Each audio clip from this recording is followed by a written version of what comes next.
नमस्कार, मी अभिषेक खुळे. प्रोफेशनने तर मी जर्नलिस्ट आहे आणि स्पेशलायझेशन ज्याला आपण म्हणतो म्हणजे सध्या फिल्म क्रिटिक म्हणजे चित्रपट समीक्षक म्हणून मी अ, जरा माझ्या फील्डमध्ये जास्त काम करतो आहे. म्हणजे ओळख माझी ती आता झालेली आहे. सोबतच content writer, script writer, director अशा सर्व आघाड्यांवर मी काम करतो. पण हा जो माझा प्रवास आहे तो म्हणजे असा काही सोपा नव्हताच, कोणाचाच नसतो. म्हणजे मीच त्याला अपवाद आहे असं नाही आहे. तर हे सगळं करत असताना संघर्ष हा भरपूर होता. म्हणजे वयाच्या 16-17व्या वर्षापासून मी लिखाणाला सुरुवात केली ॲक्च्युली. म्हणजे ते एक वेगळंच फिलिंग होतं की वयाच्या 16व्या वर्षी एखाद्या न्यूजपेपरमध्ये आपलं आर्टिकल छापून येणं ही फार मोठी गोष्ट त्या काळात होती. आणि ज्यावेळेस मला तो सूर गवसला की मी छान पद्धतीनं लिहू शकतो, तर मग मी त्याच्यावर पूर्णतः लक्ष केंद्रित केलं आणि लिहायला लागलो. ते लिहिता लिहिता मग न्यूजपेपरमध्ये जॉब मिळाला. नंतर जर्नलिझम सुरू झालं. नंतर क्राईम, विद्यापीठ, जे जे जे काही बीट्स असतात एका न्यूजपेपरमध्ये आपण काम करतो त्याचे, त्या सगळ्या बीटमध्ये काम करत असताना जो माझा मूळ पिंड होता तो म्हणजे सिनेमाचा, तर तो आतून अशा उसळी मारत होता. कारण लहानपणापासून म्हणजे वयाच्या साधारणतः 3-4 वर्षापासून मी सिनेमा बघतो आहे. आणि नुसतं बघतो आहे असं नाही आहे, त्याच्याविषयीची एक उत्सुकता की हा सिनेमा बनतो कसा, हा काय असते, याच्या निर्मितीमागची कथा काय असते, याचे कुठले कुठले सेगमेंट असतात, कुठले कुठले युनिट असतात, या सगळ्या युनिटचा अभ्यास करावा अशी कुठंतरी गरज वाटत होती. त्याकाळी म्हणजे एक मी 90चा काळ सांगतो आहे की त्याकाळी टुरिंग टॉकीजचं खूप चलन होतं. अशा उन्हाळ्यात किंवा उन्हाळ्यात आणि दिवाळीच्या सुट्ट्यांमध्ये ती टुरिंग टॉकीज गावाच्या एका मोकळ्या मैदानाची यायची. तंबू उभारला जायचा, मधात पडदा असायचा, या साईडनं पुरुष, त्या साईडनं बायका अशा बसायच्या आणि तो सिनेमा छान सगळे एन्जॉय करायचे. त्यावेळेस मीही त्या टुरिंग टॉकीजमध्ये जायचो आणि पुन्हा तेच डोक्यात वळवळायचं की अरे काय असतो सिनेमा, हा बनतो कसा, हा दाखवला कसा जातो. मग अशा पद्धतीनं मग जो प्रोजेक्टर राहायचा मागे, तर तिथं जाऊन मी उत्सुकता म्हणून तिथं जाऊन बघायचो. तर तिथून मला हाकलून दिलं जायचं बरेचदा, साहजिक आहे. पण काही कालावधीनंतर म्हणजे वयाच्या मी तेव्हा 12-एक वर्षाचा असेल मी तेव्हा, त्यावेळेस प्रोजेक्टरवर जो सिनेमा रील अपलोड करायचा त्याच्यामध्ये, तर मला असं वाटलं की चलो आपण याच्याशी दोस्ती करू की जेणेकरून सिनेमा दाखवला कसा जातो. तर त्याच्याशी दोस्ती केली. त्याला माझी दया आली की हा बरेचदा मुलगा येतो.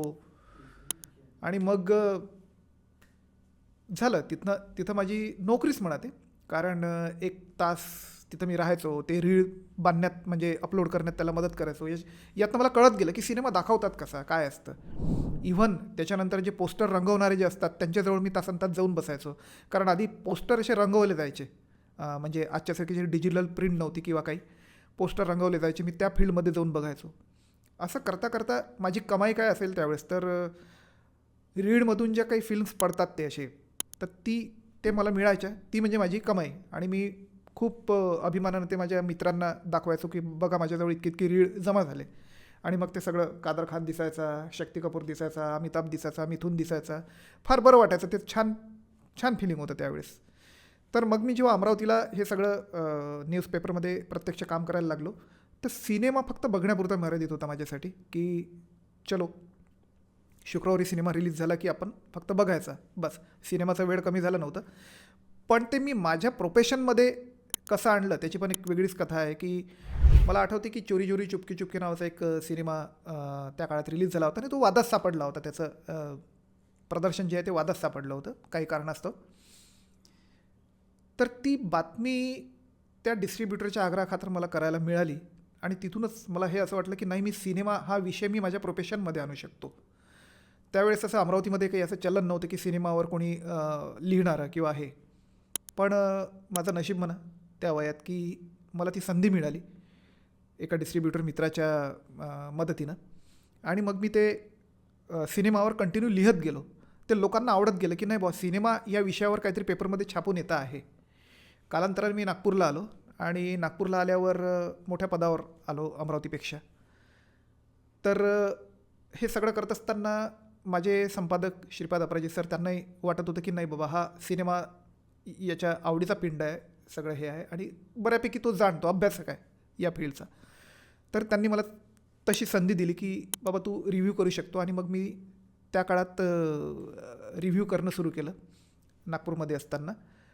आणि तो प्रयोग म्हणा, तो सगळा प्रवास तो आजता काय सुरू आहे की एक बऱ्यापैकी एक फिल्म क्रिटिक म्हणून आज ज्या मीडिया हाऊसमध्ये मी काम करतो आहे, एक फिल्म क्रिटिक म्हणून मी बऱ्यापैकी प्रसिद्धीस पावलेलो आहे, उदयास आलेलो आहे असं म्हणा. आणि माझं हे अतिशय चांगलं आवडतं फील्ड आहे हे. कारण माझं एक स्पष्ट म्हणणं आहे की सिनेमा हे नुसतं बघण्याचं नाही तर जगण्याचं माध्यम आहे. कारण जोपर्यंत तुम्ही सिनेमाला आत्मसात करत नाही तोपर्यंत काही ती कला नुसती पाहून चालत नाही, त्या कलेला आत्मसात करावं लागतं. तर सिनेमावर तुम्ही खरंच प्रेम करणार असाल तर त्या सिनेमाविषयी तुम्ही पॉझिटिव्ह असलं पाहिजे, त्या कलेविषयी तुम्ही खूप एकरूप असलं पाहिजे असं माझं स्पष्ट मत आहे. कारण बरेचदा काय होतं की क्रिटिक, सिनेमा समीक्षक म्हणजे काय हे लोकांना फक्त बस हा सिनेमावर लिहितो इथपर्यंत मर्यादित नसतं. ॲक्च्युली त्या सगळ्या अंगाचा त्याला अभ्यास असावा लागतो. जर त्याला अभ्यास नसेल तर त्यानं क्रिटिकच्या नादात पडू नये असं माझं स्पष्ट मत आहे. कारण जोपर्यंत तुम्हाला ह्या सगळ्या सिनेमाचे सगळे अंग कळणार नाही तोपर्यंत तुमचा तो रिव्ह्यू लोकांच्या मनात उतरणार नाही आणि तुम्ही एक होऊ शकता कदाचित दुसऱ्यांच्या हसण्याचा पात्र होऊ शकतात. कारण तुम्ही जेव्हा क्रिटिक असता, तुम्ही समीक्षक असता सिनेमाचे, तेव्हा तुमचं पण कोणीतरी समीक्षक असतं का तुम्ही कसं लिहिता किंवा तुम्ही त्याच्यात काय देता लोकांना. त्याच्यामुळे ते एक भान ठेवणं आणि ती कला आत्मसात करणं खूप गरजेचं आहे. कारण आजकाल बुक माय शोवर पण सामान्य लोक पण सिनेमाला स्टार्स देतात, आपल्या सोशल मीडियावर सिनेमाला स्टार देतात. पण याचा अर्थ ते क्रिटिक आहेत असं होत नाही. क्रिटिक ही संकल्पनाच टोटली वेगळी आहे की जी एखाद्या सिनेमाचे जे फिल्म मेकर्स आहे, डिरेक्टर आहे, ॲक्टर आहे, त्याच्यातल्या काम करणारं प्रत्येक भाग, प्रत्येक युनिट आहे, त्या सर्वांना तो आरसा असतो एक की बाबा याने काय लिहिलं आज, बघू आपण कुठे. कारण असं मी म्हणत नाही की कुठलीही कलाकृती कधीच वाईट नसते. कारण तो डिरेक्टर म्हणा किंवा तो त्याला असं वाटत नाही की माझी ही कलाकृती वाईट बनली पाहिजे. तो त्याच्या पद्धतीनं, तो त्याच्या पूर्ण मेहनतीनं ती कलाकृती बनवत असतो. पण काहीतरी कमी राहून जातं. ते फक्त सिनेमातच होत नाही. आपण एखादी घरी भाजी करतो त्याच्यात ते कमी मीठ, थोडंसं तिखट जास्त पडून जातं, हा तर सिनेमा झाला. तर तो आपण घेतो कसा, त्या सगळ्या गोष्टींवर सगळ्या गोष्टी डिपेंड असतात.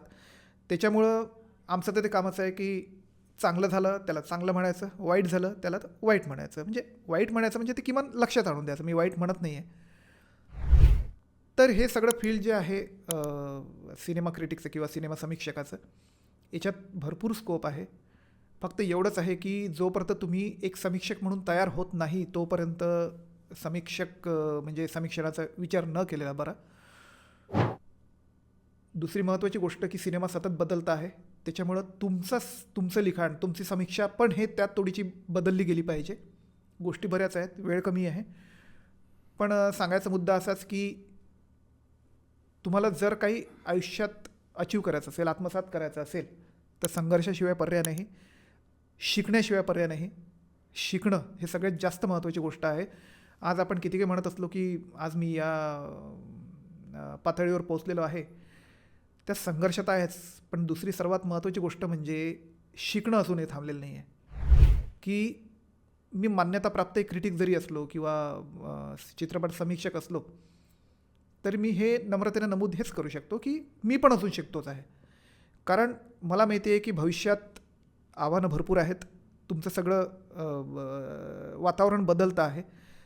त्या वातावरण बदलाच्या या गर्तेत मला पण स्वतःला अपडेट करायचं आहे आणि मला पण स्वतःला बदलवायचं आहे. माझा हा सगळा जीवन प्रवास स्पोबॅक्स या पॉडकास्ट चॅनलवर लवकरच प्रदर्शित होणार आहे. माझी सगळ्यांना विनंती राहील की हे पॉडकास्ट चॅनल तुम्ही सगळ्यांनी सबस्क्राईब करावं, माझा हा इंटरव्ह्यू सगळ्यांनी शेअर करावा, स्वतः बघावा, बस एवढीच विनंती आहे. Thank you so much.